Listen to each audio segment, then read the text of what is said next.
So we call in directions at the start of each circle, and the purpose for this is really important to understand. In our circle, we do the directions to remind us of the different parts of inside of ourselves. We are not standing there going, that mystical energy that's out there, that's in the north, that is the warrior, or the mystical energy that's up there in the sky or in the earth. It is about reminding ourselves before we go and do our important work that inside of ourselves are a whole bunch of different aspects, different parts of ourselves. And when we do our work, it's important that we can access all these different elements. Now, most of us, myself, there are some parts that come naturally to me that I use. It might be my warrior or my gentle lover. Whoever I am as an individual, I probably have some that I go to more often than not in my life. And when I get stuck just in those spaces, it stops me, it prevents me from being a fully expressed man. A man who can access all the different parts that I actually do have inside. And that is why at the beginning of the circle, we do this process of calling in and reminding ourselves that we actually have more parts to us, so that whatever work we're doing on this particular night, all those different parts of us get included. So I'm not going to go through the full process. That is in the download that is on the screen in front of you, so you can just download the document that actually gives you the formal text. Now, some people like the ritual, the routine of reading the same words all the time. That ritual gives us a sense of this is important, this is meaning, I'm familiar with it, and it kind of sinks you down into a space that you know. For me, I prefer not doing the ritualized text, reading exactly what's there. I like just saying, I welcome that part of me that is a lover and that is soft and can see new things and in touch with my sadness. So whatever works for you, over time explore reading the words. Sometimes just do it without reading the words and speaking from the heart.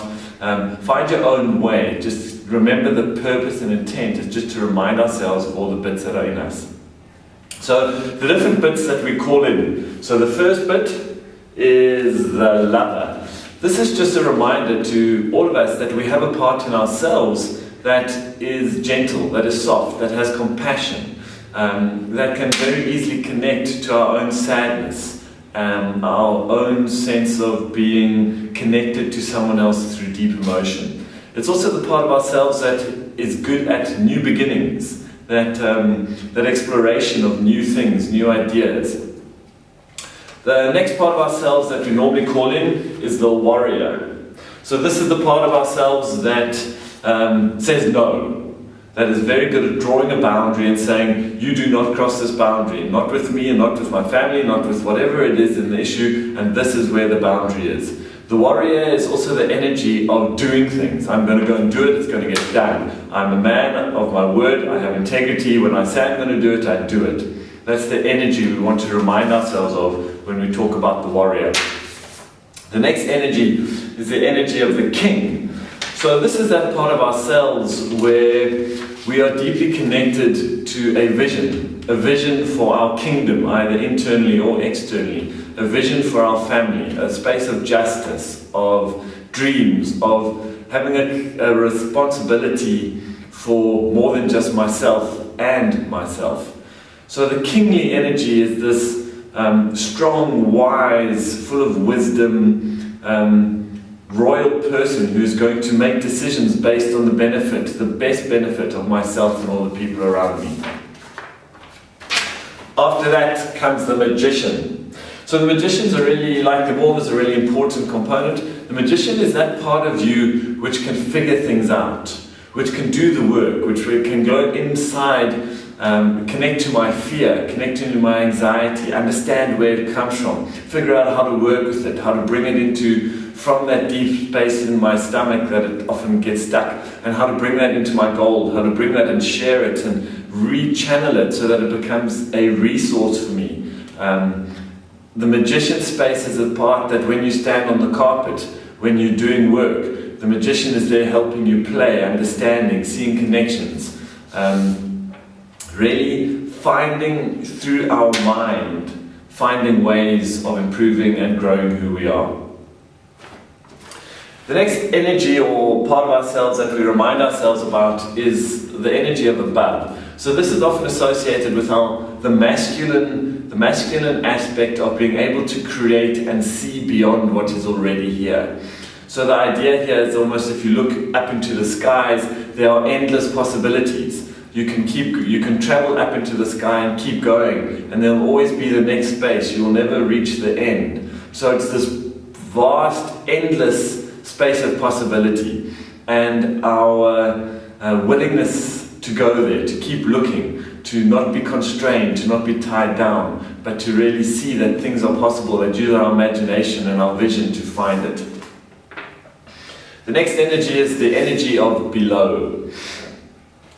So this is that part of ourselves which is deeply grounded, often associated with our femininity, that part of ourselves that is rooted to the earth, Mother Earth, this idea of nurturing, this idea of understanding cycles and seasons, of being held, of being connected, of being internal, and going into that part of ourselves that really feels and holds the small beings in us, that protects and looks after to create a space for them to grow. Then the next one is that energy of within. So what this means is that part of you that, more than any of the other parts, is the center of your being. That part which is most deeply connected to your soul, if you want to use that word, to that higher intelligence inside of all of us that knows, that just has the ability to see our greater purpose, to be connected through intuition and through love to something more, something bigger. And we want to welcome that part of ourselves to the process. Then finally in terms of most protocols, is welcome the memory and the lessons and the energies of our ancestors, those who have come before us. I'm very clear when I stand up in the circle and do it, and I think of my grandparents, my father, my grandfather, my grandmother, and all their generations before them, and even going back thousands of years, how so much of who I am has been influenced by that, how many lessons I've learned, both constructive and destructive, how many things are as a result of me being one bead on a string of time, and that where I am now has a history to it. And then equally important, and something that's not in any of the protocols, but that we've started in our circles, is we welcome the idea and the energy of our children, not only our real children, but also the future generations.